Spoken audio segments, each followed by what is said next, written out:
Eu venho trazer essa noite, em relação ao que foi mencionado semana passada, no que diz respeito ao hospital municipal. A ouvidoria de Chapadão do Sul recebeu uma queixa em relação ao número de cirurgias feitas e a quantidade de pessoas que estariam em fila esperando por essas cirurgias. Cirurgias essas que seriam de cunho geral. Então, a ouvidoria fez um levantamento e constatou que, nas cirurgias gerais, de janeiro a junho desse ano, foram feitas apenas 20 procedimentos. E das cirurgias específicas, né, de um determinado médico específico, que ele teria especialidade para fazer aquele tipo de cirurgia específica, ele realizou 93. O que contradiz a lógica das metas do SUS em relação à compactação do hospital municipal nessa questão de metas de cirurgias. Ou seja, se numa cirurgia específica o médico conseguiu fazer de janeiro a junho deste ano 93, obviamente o cirurgião geral deveria fazer o dobro ou o triplo desse número.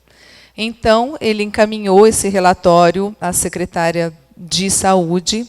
A secretária de Saúde encaminhou uma notificação ao médico responsável pelas cirurgias gerais e o médico respondeu essa notificação que foi lido na tribuna semana passada. Então, a Secretaria de Saúde solicitou-me que fosse lida uma nota de esclarecimento em relação a alguns pontos que foi mencionado na leitura dessa resposta da semana passada, que subscreve da seguinte maneira. Nota de esclarecimento. Referente à autoclave.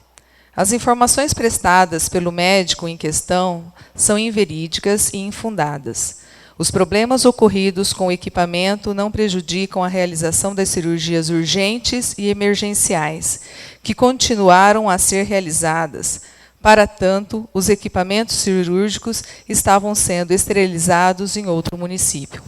Logo, devidamente esterilizados, não havia motivo para não serem realizadas as intervenções cirúrgicas. Se não bastasse, o profissional alegou que, sem o funcionamento da autoclave, qualquer cirurgia, por mais simples que fosse, seria considerada de altíssimo risco. Novamente, tratam-se de informações distorcidas e que não condizem com a realidade. O município zela pelos seus munícipes. Conforme já mencionado, mesmo a autoclave, apresentando problemas técnicos, os equipamentos necessários para a realização das cirurgias estavam sendo devidamente esterilizados e encaminhados para o nosso município. Deste modo, qualquer cirurgia poderia ser realizada normalmente, sem que oferecesse qualquer tipo de risco aos pacientes, ilidindo o suposto risco mencionado pelo médico. A título de informação, consta da planilha referente aos dados de produção dos médicos. Então, cirurgias gerais, em média, são feitas de 2 a 3 ao mês. As cirurgias de ginecologia e obstetrícia é feita de 25 a 26 por mês, em média.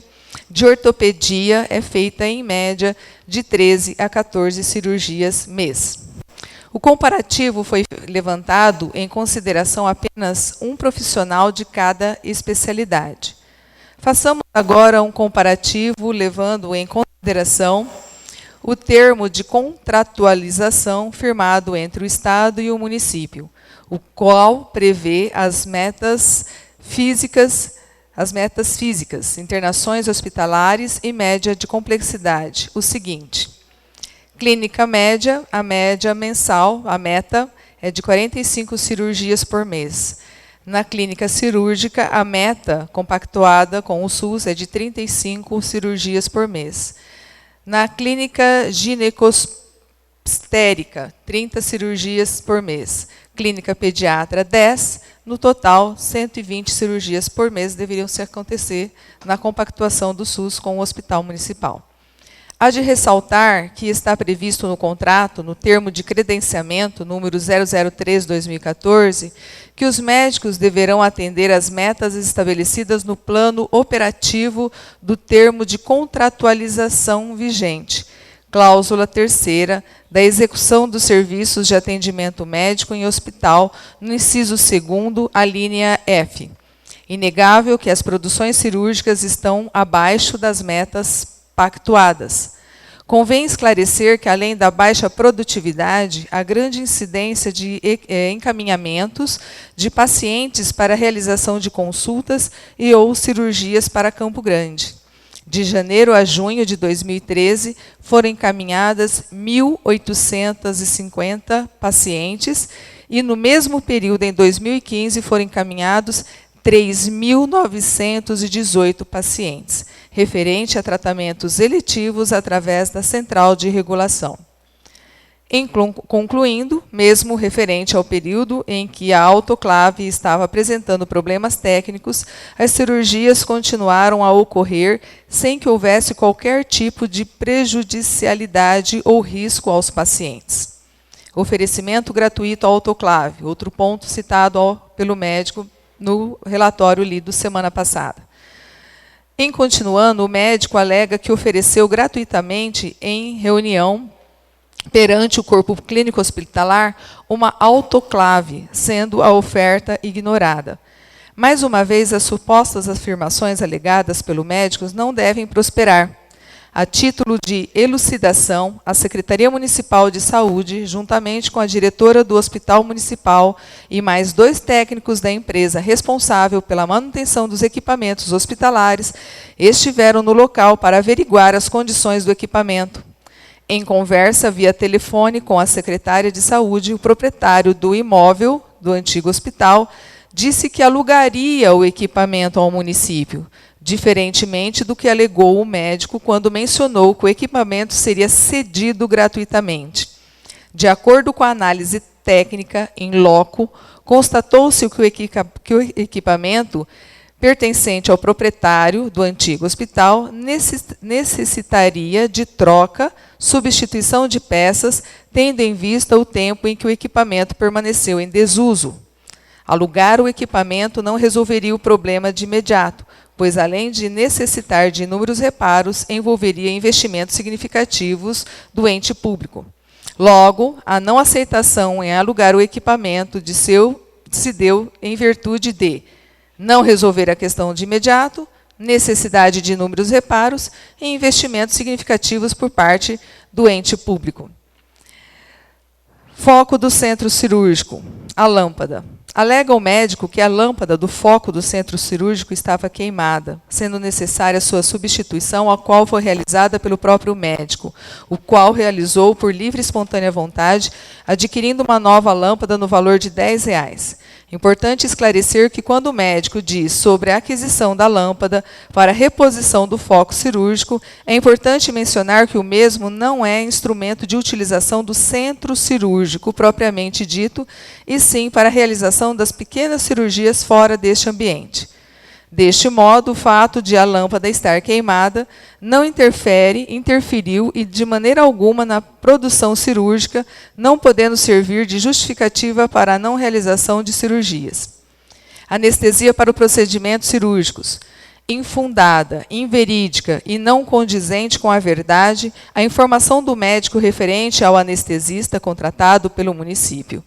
Aduz o profissional de quando o anestesista precisa se ausentar do município. Os procedimentos cirúrgicos são interrompidos. O anestesista ausenta-se de maneira esporádica. Nas vezes em que se ausentou, houve sua substituição por outro profissional da mesma especialidade. Logo, se há substituição do profissional, onde está configurado o prejuízo ou a interrupção dos procedimentos cirúrgicos? As cirurgias eletivas são programadas com antecedência devida, podendo o médico realizar essa programação com parcimônia, aliada à presença de anestesista do município. Por essa razão, não há que se falar em prejudicialidade dos que dependem da rede pública de saúde, mesmo com a ausência esporádica do profissional anestesista. final. Em síntese, resta evidente o que o município de Chapadão do Sul fornece as condições adequadas e necessárias para a consecução dos trabalhos, cirurgias realizadas no Hospital Municipal. Atenciosamente, senhora secretária municipal, Rosemary Barros. Bom, eu sou apenas uma professora, não sou nenhuma profissional de saúde, mas eu fico aqui fazendo o seguinte questionamento. Se o hospital municipal não tem condições de fazer cirurgias, por que os outros médicos ainda continuam a fazer cirurgias lá? Eles estão colocando em risco, então, a saúde pública da população? Estão colocando em risco o seu diploma? São os questionamentos que eu faço para que as pessoas possam estar me trazendo respostas, porque eu sou leiga no assunto, não entendo. Outra situação que eu gostaria de estar expondo aqui é em relação dessa tribuna, está sempre mencionando a questão de corrupção. Então, eu faço um apelo aqui ao Ministério Público de que traga a GAECO para Chapadão do Sul. Eu me disponho a ser a primeira política a colocar as minhas contas bancárias como quebra de sigilo, minhas contas telefônicas, minhas falas, meus diálogos telefônicos, tanto da minha conta pessoal, como da conta que eu recebo o salário da Câmara, como da conta até mesmo da minha empresa. Eu me disponho a ser investigada como a primeira a ser voluntária. Então, eu solicito que a GAECO esteja aqui no município, que faça essa investigação, porque se há tanta corrupção, eu gostaria de entender por que ninguém foi preso ainda. Boa noite e obrigada.